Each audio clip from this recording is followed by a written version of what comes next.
gracia y paz.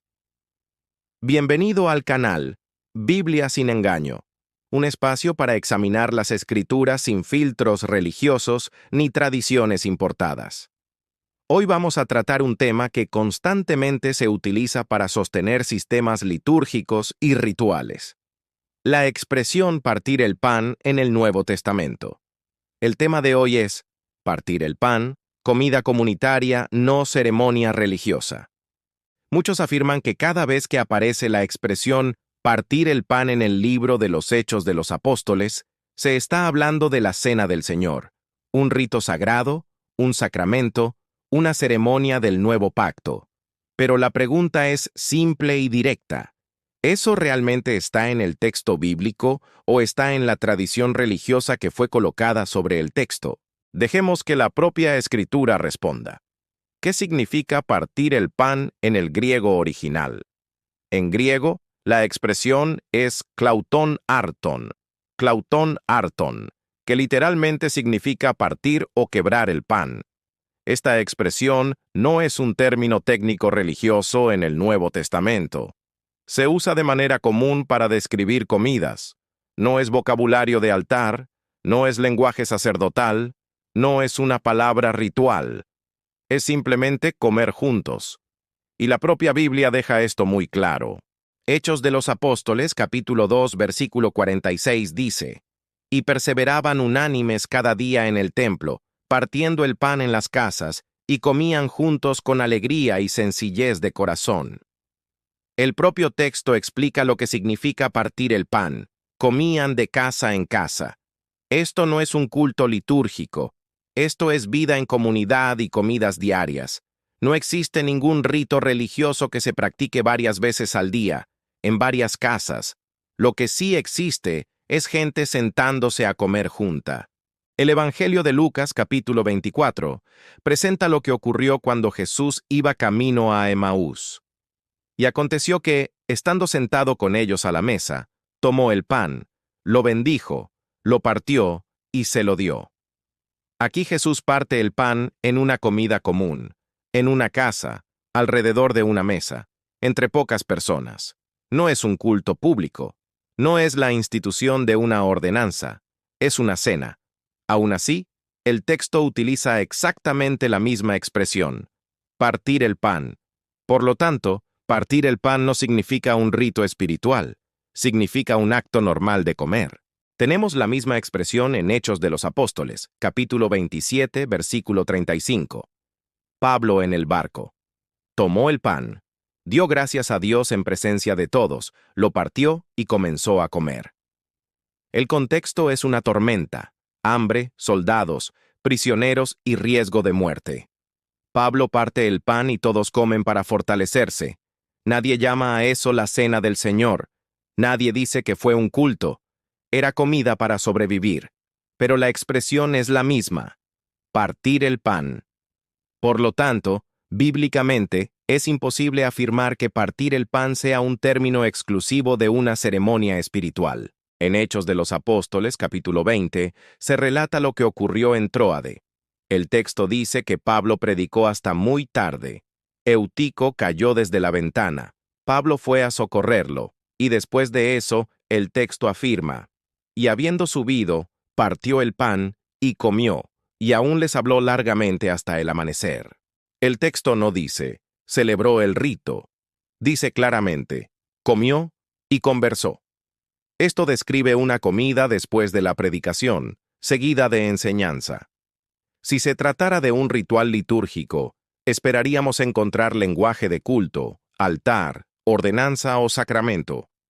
Pero no hay nada de eso en el texto, solo hay reunión, enseñanza y comida. Entonces, ¿de dónde vino la idea del ritual? La idea de que partir el pan es una cena sacramental no proviene del libro de los Hechos. Proviene de la institucionalización posterior de la Iglesia. Cuando la mesa se convirtió en altar, el ágape se transformó en rito, la comida en sacramento y los líderes en sacerdotes. Pero ese no es el modelo presentado en el Nuevo Testamento. El libro de los Hechos muestra a la Iglesia viviendo en relación, no en ceremonia. Bíblica y textualmente hablando, partir el pan no es un término técnico de un ritual del nuevo pacto, no es prueba de una ordenanza litúrgica continua y no es fundamento para un sistema sacramental. Es una expresión común para una comida. Es una práctica de comunión entre hermanos y es una señal de vida comunitaria, no de culto ritual. Por lo tanto, usar el libro de los Hechos para defender un sistema ceremonial es importar tradición dentro de la Biblia y no extraer doctrina de la Biblia. Y aquí, en Biblia sin engaño, no ajustamos el texto para que encaje en la tradición. Dejamos que el texto hable, incluso cuando eso confronta sistemas religiosos enteros. Hermanos, la práctica llamada Cena del Señor no es un rito neutral ni un medio de gracia. Nace directamente de la Pascua judía, la cual pertenece a la ley de Moisés. La ley no salva, no perfecciona y no concede seguridad espiritual. La ley exige, juzga y condena. El apóstol Pablo declara: porque yo recibí del Señor lo que también os he enseñado, que el Señor Jesús, la noche en que fue entregado, tomó el pan. Primera carta a los Corintios, capítulo 11, versículos 23 al 26. Pablo no estaba instituyendo un rito ni celebrando una ceremonia. Simplemente transmite una revelación de lo que Jesús dijo en la noche de la Pascua, cuando aún estaba con vida. El anuncio de la muerte se refiere al sacrificio que sería consumado en la cruz, no a la creación de un memorial perpetuo ritualizado. El propio texto revela el carácter peligroso de esta práctica. Por tanto, cualquiera que coma el pan o beba el cáliz del Señor indignamente, será culpable del cuerpo y de la sangre del Señor. Primera carta a los Corintios, capítulo 11, versículo 27. Porque el que come y bebe sin discernir el cuerpo del Señor, come y bebe juicio para sí. Primera carta a los Corintios, capítulo 11, versículo 29. La exigencia es clara: discernir el cuerpo del Señor. El problema también es claro. Ningún ser humano es presentado en la Escritura como capaz de hacer esto de manera segura. La Biblia afirma acerca del ser humano: engañoso es el corazón más que todas las cosas, y perverso. ¿Quién lo conocerá? Libro de Jeremías, capítulo 17, versículo 9. Porque yo sé que en mí, esto es, en mi carne, no habita el bien. Carta a los Romanos, capítulo 7, versículo 18. Discernir el cuerpo del Señor no es simplemente reconocer el pan y el vino, sino comprender el cuerpo como un todo, que incluye al hermano pobre, al hermano que sufre, al cuerpo herido y dividido. En Corinto la cena no produjo comunión, produjo juicio. Por esta razón, hay entre vosotros muchos débiles y enfermos, y muchos que duermen. Primera carta a los Corintios, capítulo 11, versículo 30. Hoy no es diferente.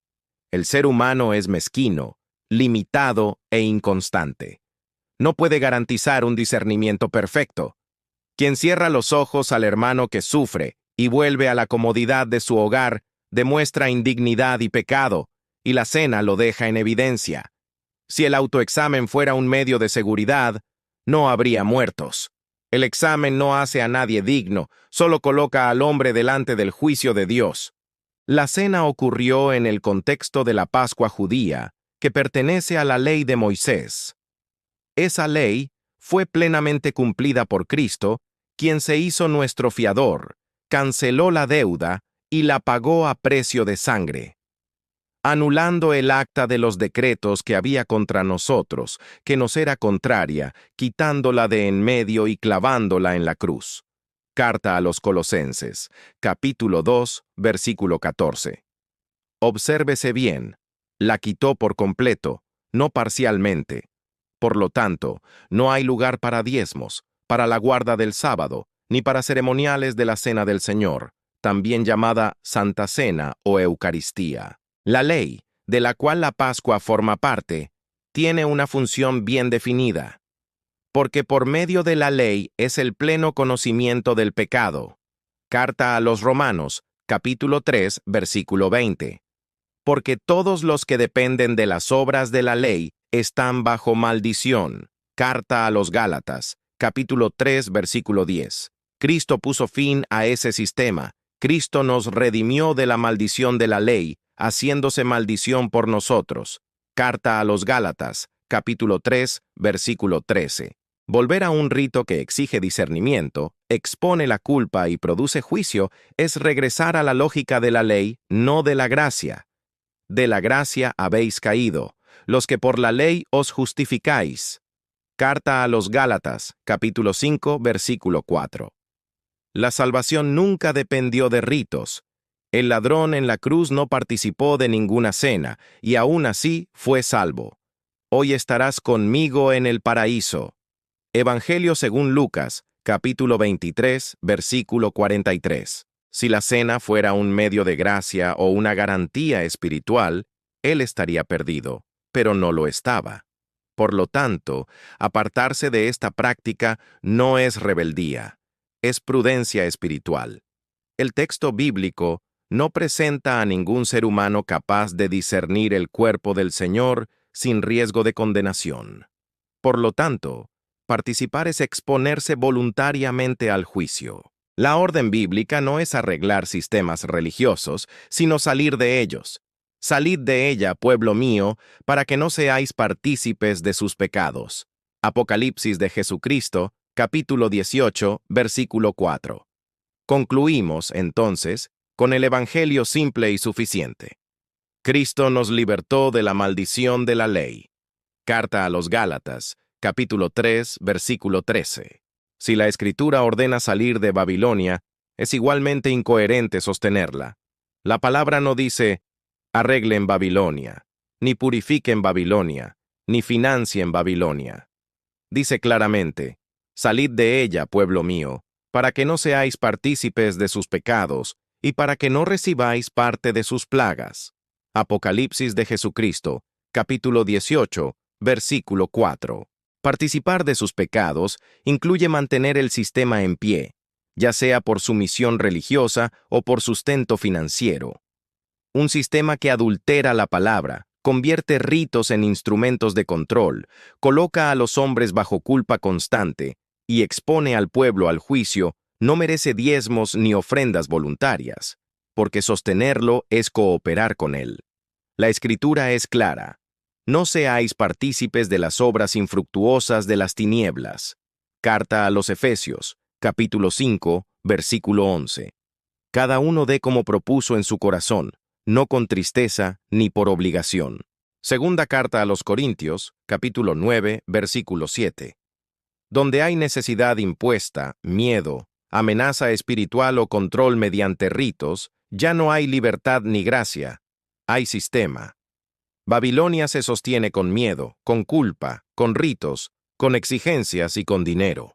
Por eso, salir de Babilonia también incluye dejar de financiarla. Conexión final. La misma lógica que lleva a apartarse de la cena como rito condenatorio, lleva también a no sostener financieramente el sistema que la mantiene. No se trata de avaricia, ni de rebeldía, ni de negligencia espiritual. Se trata de no participar. ¿Qué comunión tiene la luz con las tinieblas? Segunda carta a los Corintios, capítulo 6, versículo 14.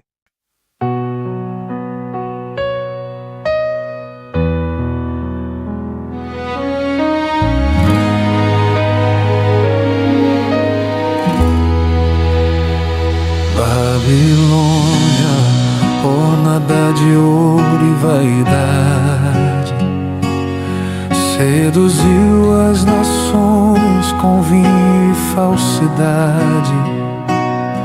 Mas um anjo proclama com voz celestial: tua queda é certa, teu império é mortal. Quem poderá resistir à mão do Senhor?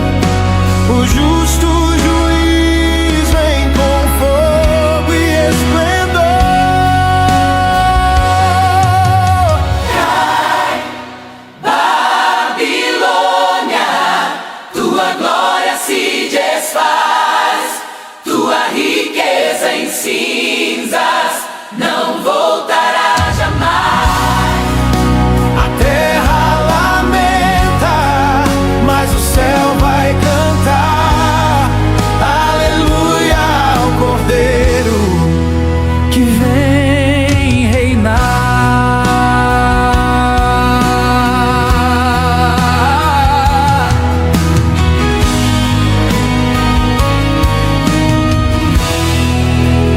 O céu se abre, um cavalo branco aparece, fiel e verdadeiro, sua justiça resplandece. Rei dos reis, Senhor dos senhores, vence a besta e todos os impostores. As nações se levantam, mas não resistirão. A palavra eterna é sua espada em ação. Cai, Babilônia, tua glória se desfaz, tua riqueza em cinzas não voltará jamais. A terra lamenta, mas o céu vai cantar. Aleluia ao Cordeiro que vem reinar.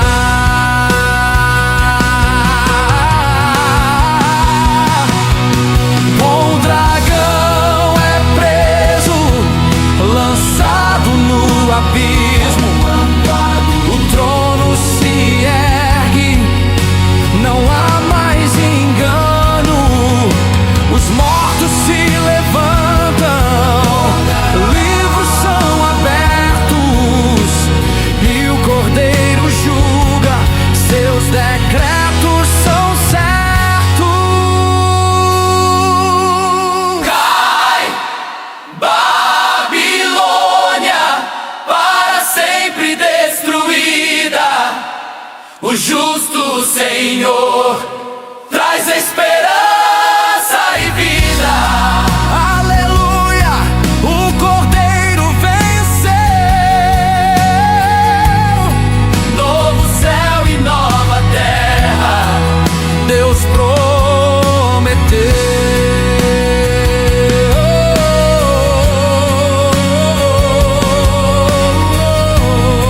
aleluia ao Cordeiro Que vem